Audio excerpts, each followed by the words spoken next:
Welcome back. Nigeria is no longer on the Financial Action Task Force grey list, and this feat is a major step in President Bola Tinubu's determined effort towards strengthening Nigeria's financial integrity and global reputation. This milestone reflects the country's sustained reforms in combating money laundering, terrorist financing, and other financial crimes. The FATF said Nigeria had no longer a stronger interagency coordination with South Africa, having sharp tools to detect money laundering and terrorist financing. Oluwakanbi is the national coordinator, Nigeria professional for Tinubu, and he joins us live via Zoom from Lagos. Being off the grey list is a great achievement, but how can Nigeria ensure it doesn't return to it in the future? Thank you very much for having me. First and foremost, it's a news that gladdens our hearts.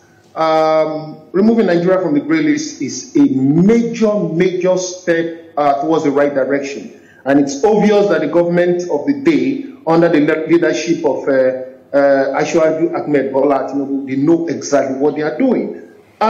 Just briefly, before we go into the remaining question, you remember 2023, February to be precise, when Nigeria was placed on the grey list. There was a lot of concern, but again, the strategist, the man who knows what to do at the right time, the man who dares to do things at the right time, he took it by faith and he believed they will come out of it. As it is, we need to make conscious efforts, just like what we've done before, conscious efforts to ensure that we don't go back to the same list. Conscious effort to ensure that we sustain what the government has put in place to ensure that Nigeria is removed from the grey list. And I must tell you that this has come, will brighten the investment policy, investment agenda in Nigeria under the leadership of Ahmed Bola Tinubu.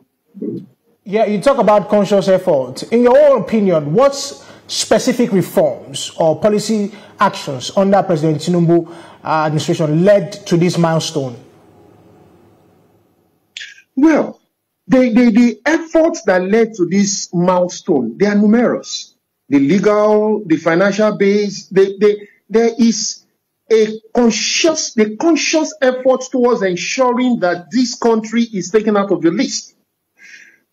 The legal department, which is under the Attorney General, the efforts of the economic department, the efforts of the Ministry of Finance, the collaborative efforts was actually responsible for removing Nigeria from this list. The coordination was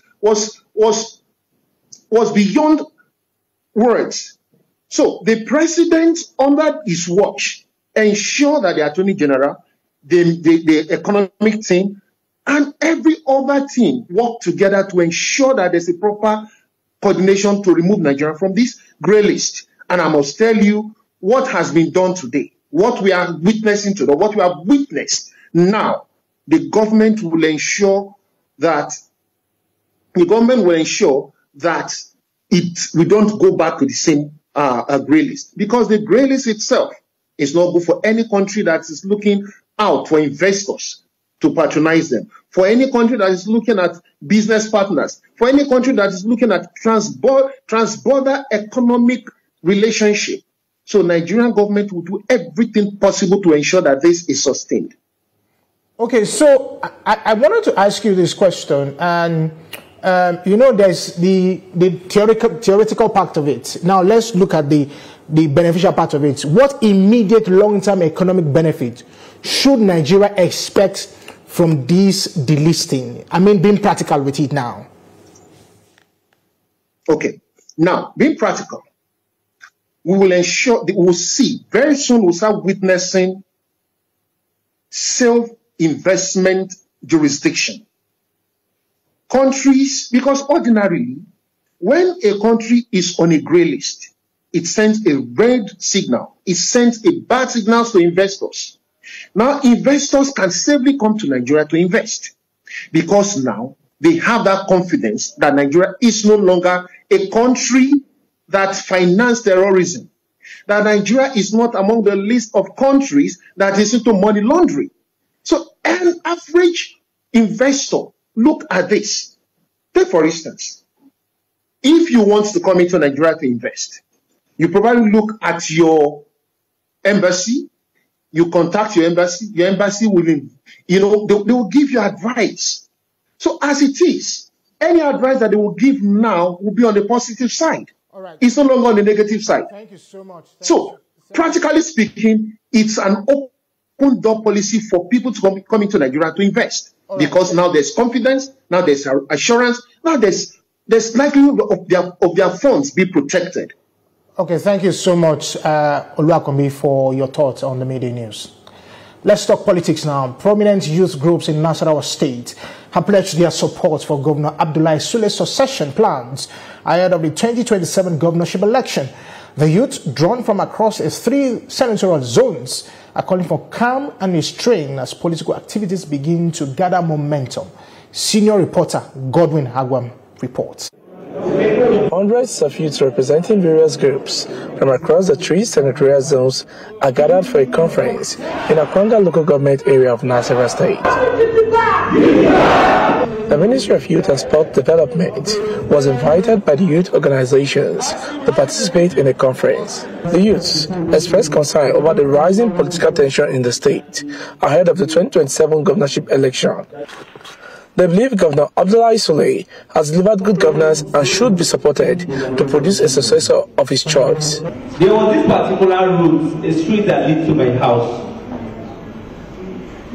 Anytime if I close from shop, if I want to pass this street, I will be, how do I pass this place? But one of the sudden, overnight, the street was put in place. And if you get somebody that will do this to you, would you call the person to come and serve you more? A technical section was immediately held, and participants unanimously agreed that youths across the state should wait for the governor's decision on his successor and his position on the Nasarawa North Senatorials.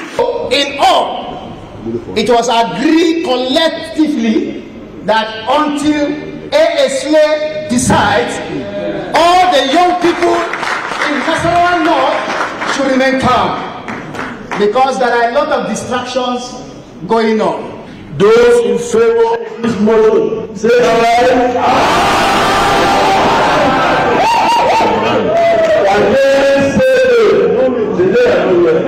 After a voice vote adopting the resolutions from the technical session, the Commissioner for Youth and Sport Development urged the youths to continue showing restraints and to pray for the governor to be guided by God in choosing the right successor. His Excellency Engineer Abdullahi Sule is busy consulting with God, and at the appropriate time, by the time God responded, or God respond, you will hear His Excellency, and we will remain calm, we will not be rushing. We will be calm until ASLA hear the voice clearly from God and decide. The interactive session is part of a wider campaign to promote peace ahead of the 2027 polls.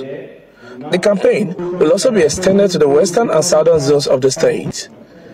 Godwin Agwam, TVC News, Akwanga.